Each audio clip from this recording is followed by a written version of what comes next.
now that Gary Siders Sr., the older Gary Siders, was provided with a bond today. First, let me stress, the community is not at risk because of this bond. Mr. Siders Sr. has a serious medical condition that requires specialized care. His medical care could potentially bankrupt Vinton County. A man facing more than 200 years in prison for child neglect no longer in custody tonight to save the county money. Vinton County says it just does not have the money to pay for Gary Siders Sr. medical care. He is one of 4 adults now charged with child endangerment related to 16 children. As for who will pay for his medical care, that's one of our many questions tonight. Annabelle Kinney starts us off in Vinton County. A new twist in the Vinton County child abuse investigation. Gary Siders Sr. is now out of jail and in a hospital. Vinton County Prosecutor William Archer says the 73-year-old fell and suffered a medical emergency while being transported to his preliminary hearing on Tuesday. Siders was taken to Oblenis Hospital in Athens, where doctors determined he has a serious medical condition that requires specialized care at a bigger hospital. Based on the information that we were provided, his medical care could potentially bankrupt Vinton County. If Siders is released from the hospital, he'll be placed on a GPS monitor. Siders is one of 4 family members charged with child endangering. Last week, investigators say they found 16 children living in what the Ohio Attorney General called deplorable conditions inside a Hamden home last month.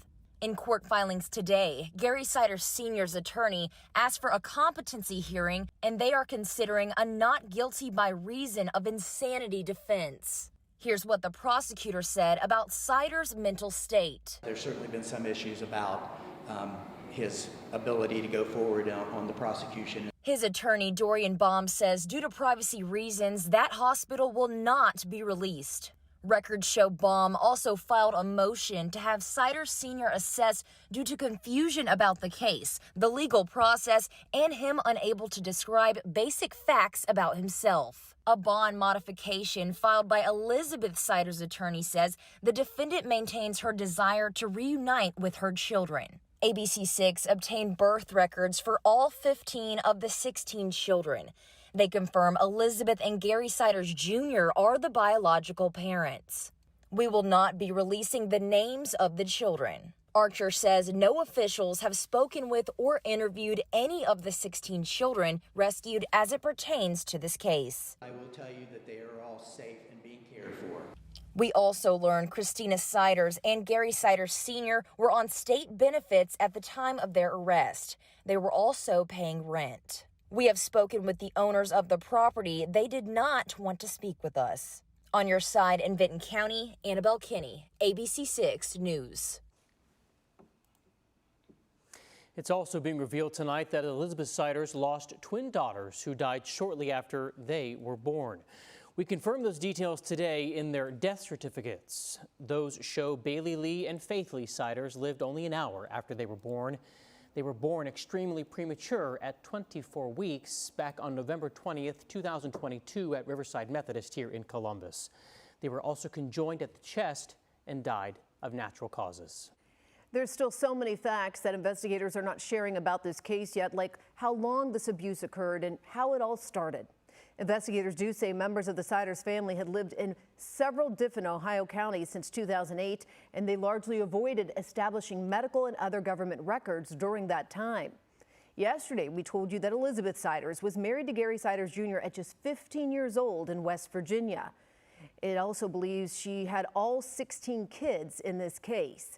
A psychologist says abuse often continues through an established dynamic.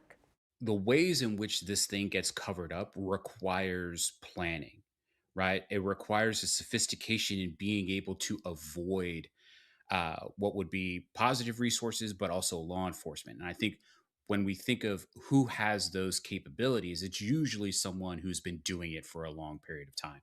It's not someone who is, relatively young. So we're looking at the grandparents, essentially, right? The elder Siders and his wife, as essentially being the catalyst for how these abuses could number one, begin, but also kind of maintain. Well, Gary Siders Sr. is out of jail in the hospital tonight. The other 3 Siders remain locked up.